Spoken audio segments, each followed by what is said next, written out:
Bonjour à tous. Va-t-on vers une fin politique plus rapide que prévu de Joe Biden? Son départ, la fin, et donc le retour plus rapide que prévu, par exemple, de Trump. Il y a beaucoup d'éléments qui s'accumulent ces derniers jours aux États-Unis, des promesses de destitution de Biden, une affaire, enfin plusieurs affaires Hunter Biden. Vous allez voir, c'est assez compliqué. En fait, c'est assez simple, mais les grands médias rendent tout plus compliqué, des choses gravissimes. Et puis un état de sénilité qui s'aggrave, manifestement. On va y revenir, et ça doit donner des idées à l'opposition, avec des guillemets, parlementaire française, et c'est pour ça qu'on a lancé cet appel, pour la première fois, aux parlementaires français à jouer leur rôle, mais c'est en lien sous la vidéo en description, vous pouvez le signer et le relayer dès maintenant si vous ne l'avez pas fait, c'est important qu'il circule beaucoup, il circule déjà beaucoup, mais on a mis en plus une version téléchargeable, imprimable facilement, parce qu'il faut utiliser les affichages libres dans toutes nos communes de France. Il faut utiliser tous les espaces disponibles, pas que le numérique, pas qu'Internet. Donc c'est la première fois aussi qu'on mène cette opération. On va tester, c'est à vous de jouer. Donc le lien pour tout cela est sous la vidéo en description. Et l'actualité américaine doit vraiment inspirer les parlementaires qui se sentent vraiment d'opposition, s'il y en a dans notre pays. On va y revenir bien évidemment. Je suis encore ce jeudi soir, hein, donc si vous n'avez pas encore, peut-être qu'il y a encore des places disponibles, vous contactez référent 20 tout collé sans accent bien sûr, les-patriotes.fr, référent 20 2-0, et il pourra vous informer, le cas échéant, vous pourrez encore peut-être réserver bien évidemment. Je ne sais pas si il y a encore des places disponibles, en tout cas je me réjouis de venir vous voir. Voilà, je vous attends aussi sur cette chaîne, continuez de vous abonner, le petit bouton en dessous, s'abonner, vous cliquez, c'est gratuit, c'est instantané. Merci infiniment à ceux qui l'ont fait récemment, à ceux qui vont le faire, qui ne sont pas encore abonnés à la chaîne. Sachez que plus vous vous abonnez, plus les algorithmes de YouTube rendent visibles ces vidéos à des gens qui ne nous connaissent pas encore, donc c'est vraiment utile et j'ai vraiment besoin de cela, et je vous remercie vraiment du fond du cœur. Venez aux Patriotes, ça couronne le tout, comme je le dis. C'est notre engagement suprême, c'est se battre ensemble dans une énorme famille, dans une grande famille, pour des belles valeurs, pour des beaux combats, pour nous-mêmes, pour notre beau pays, pour les générations qui viennent et notre humanité. C'est ça qu'embrasse le combat patriote de cette carte orange. Cette carte orange, elle est resplendissante comme l'est notre combat, comme scintille notre cœur quand on se bat pour la dignité, la liberté, la souveraineté, la vérité, la justice sociale, la justice. C'est tout cela, nos combats, la France libre, une belle humanité, face à l'oligarchie qui ne nous fait aucun cadeau. J'ai besoin qu'on soit nombreux et que vous ne soyez pas isolés ni seuls. Le lien pour adhérer ou reprendre votre adhésion annuelle, si elle a plus d'1 an, pensez à réadhérer. C'est le même lien, c'est le premier sous la vidéo en description, il est également en commentaire épinglé et dans les toutes dernières secondes de cette vidéo en cliquant sur votre écran. Sous la vidéo en description, deuxième lien pour faire un don de soutien aux patriotes. Pourquoi c'est vital? Parce qu'on fait beaucoup de choses et que tout coûte. Croyez pas, il n'y a pas d'argent magique, il n'y a rien de gratuit. Tout coûte, surtout qu'on n'a pas 1 euro de financement public cette année. Rien du tout. Or, on fait beaucoup. Et ça coûte cher. Et il y a l'inflation. Les dons d'ailleurs supérieurs à 500 euros bénéficient de nouveaux avantages, c'est expliqué sur le site des Patriotes, mais dans tous les cas, c'est défiscalisé aux 2 tiers pour vous, quel que soit le montant, pour l'adhésion, la réadhésion et le don. Donc bravo aux donateurs et aux réadhérents, bienvenue aux nouveaux adhérents patriotes. Alors, Joe Biden, bientôt la fin. Des éléments nouveaux. Peut-être autour de Trump, on va voir cela. Une possible destitution de Joe Biden très bientôt. Alors, il y a des articles dans la presse américaine, là, depuis quelques semaines, quelques jours, ça s'accélère. Déjà, CNN, le 29 septembre dernier, le titre « Destituer Joe Biden, les républicains en parlent déjà ». Par exemple, il cite le représentant des républicains en Caroline du Sud, ce 24 septembre, qui déclare « Il y a une pression, je cite, il y a une pression sur les républicains pour qu'ils mettent en avant la destitution et la votent. Si le Parti républicain américain prenait le contrôle de la Chambre des représentants cet automne. » Vous savez qu'il y a des élections cruciales de mi-mandat. J'ai fait une vidéo là-dessus il y a quelques temps, le 8 novembre, pour renouveler le Congrès américain, c'est-à-dire le Sénat et la Chambre des représentants. Donc c'est essentiel. Le New York Times, dans un article très récent du 28 octobre, a aussi évoqué cette hypothèse. On peut citer The Hill aussi, le 23 octobre.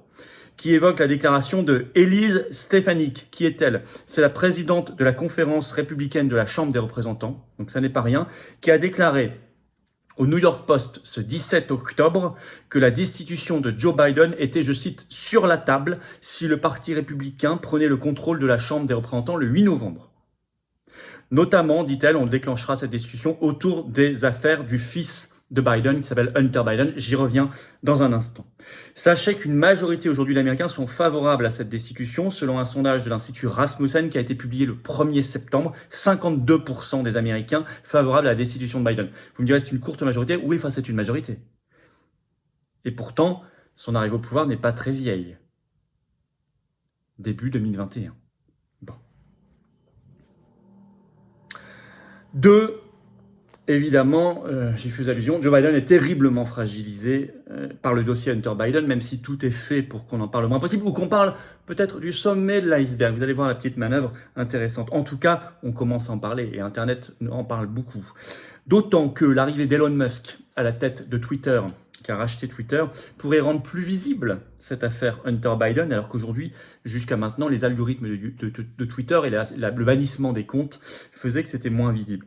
En effet, Elon Musk, dès le premier jour où il a pris le pouvoir chez Twitter, le 28 octobre, il a viré Vijaya Gadde, qui était une dirigeante de Twitter, qui avait banni le compte du New York Post, qui avait évoqué, parce qu'il avait évoqué l'affaire Hunter Biden dès 2020 pendant la campagne présidentielle américaine. Donc c'est quand même significatif.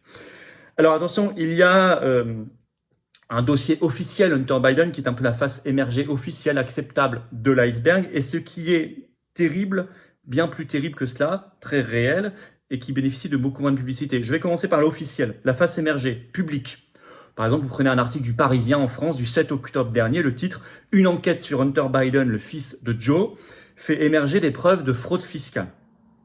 Ils reprennent les infos du Washington Post qui a su que des investigations fédérales aux États-Unis avaient été ouvertes en 2018 sur le travail, notamment à l'étranger, d'Hunter Biden comme avocat et lobbyiste, et que les agents de police qui ont travaillé là-dessus ont estimé depuis des mois avoir suffisamment d'éléments pour le poursuivre pour fraude fiscale, je cite le Parisien. Je cite toujours le procureur fédéral de l'État du Delaware aux États-Unis, donc c'est le fief des Biden, doit décider désormais s'il convient de l'inculper, de le mettre en examen.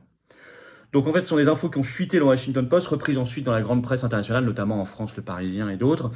Donc on peut se dire, est-ce que c'est un contre-feu? Faire fuiter des infos sur une... Or ce serait une banale affaire de fraude fiscale en quelque sorte. Mais non, mais c'est beaucoup plus que ça. C'est bien pire que ça. Et là, par exemple, il faut aller lire le Daily Mail du 24 octobre. Le titre, Joe Biden, complice de 6 crimes, y compris d'évasion fiscale, selon un rapport de 634 pages sur le contenu de l'ordinateur portable de Hunter Biden. Et là, on n'est plus du tout sur le même registre, c'est plus simplement une petite affaire de fraude fiscale. Et ça met en cause, en plus, pour 6 crimes différents, Joe Biden lui-même. En fait, cet article du Daily Mail fait référence à un rapport d'un think tank qui s'appelle Marco Polo, donc 634 pages, qui est sorti tout récemment, fin octobre, et à partir du contenu qui a été authentifié de l'ordinateur portable d'Hunter Biden, qu'il avait laissé à réparation sans le reprendre, et notamment dans ce rapport, Joe Biden, donc le président, le père, est accusé d'avoir, je cite, utilisé des informations non publiques pour gagner de l'argent entre juin 2010 et décembre 2016, quand il était vice-président, en fait, des États-Unis. Et notamment, Hunter Biden a été mis en copie de certains mails officiels, comme par exemple en 2016, quand le conseiller principal de Joe Biden, alors vice-président des États-Unis, envoie un mail et qu'il met Hunter Biden en copie de ce mail au sujet d'un appel prochain téléphonique avec le président ukrainien de l'époque, Petro Poroshenko. Donc ça, c'est illégal. Ça, c'est considéré comme l'utilisation d'informations non publiques pour gagner de l'argent.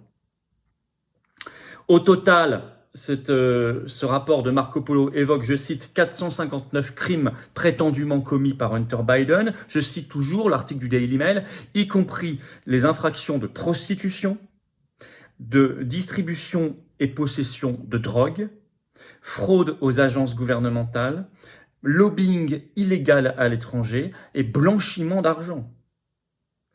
Et l'article du Daily Mail précise, je cite, que ce rapport a été envoyé aux 535 membres du Congrès américain, Chambre des représentants et Sénat, donc ils savent, ils ne peuvent plus dire qu'ils ne savent pas.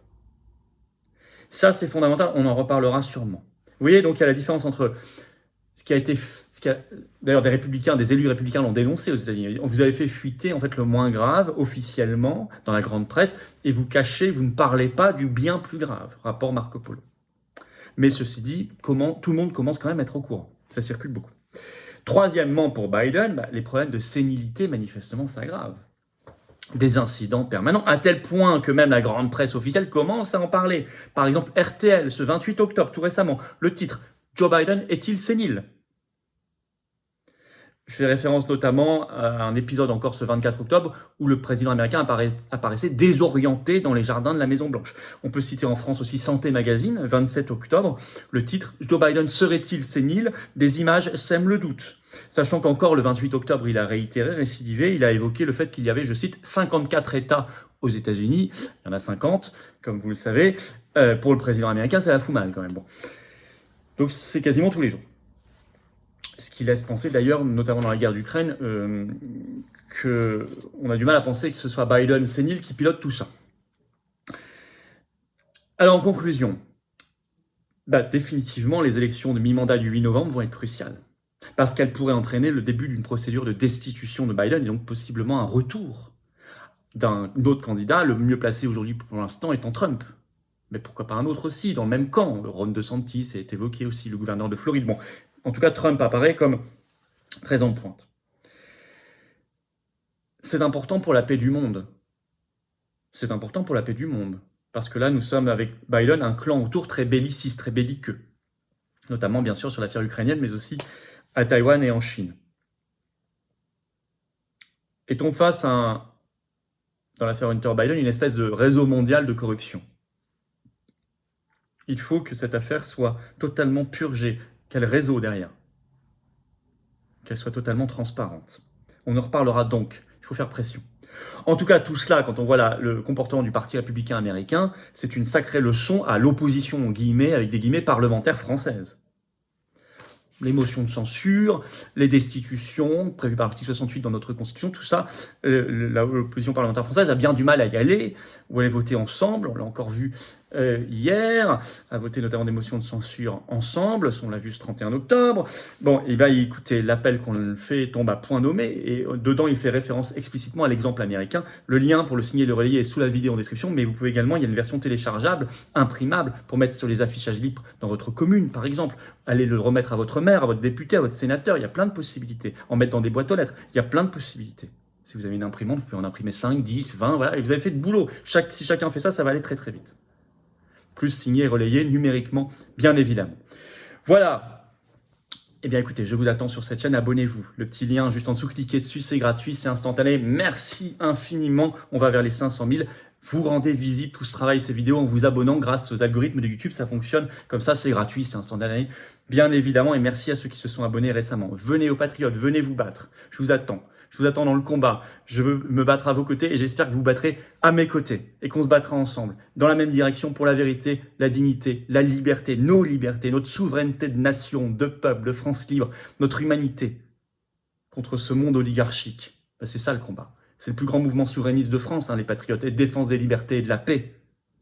Il faut le conforter face à l'oligarchie, le système qui nous attaque. Le lien pour adhérer ou reprendre votre adhésion annuelle, c'est le même. C'est le premier sous la vidéo en description, il est également en commentaire épinglé, dans quelques secondes en cliquant sur votre écran. Sous la vidéo en description, deuxième lien pour faire un don de soutien aux Patriotes. Vital, vital. Parce que sinon on ne peut rien faire, on n'a pas un euro, un centime de financement public cette année. C'est défiscalisé aux 2/3 pour vous, comme l'adhésion et la réadhésion. Donc bravo aux réadhérents et aux donateurs, bienvenue aux nouveaux adhérents patriotes. Vive la France!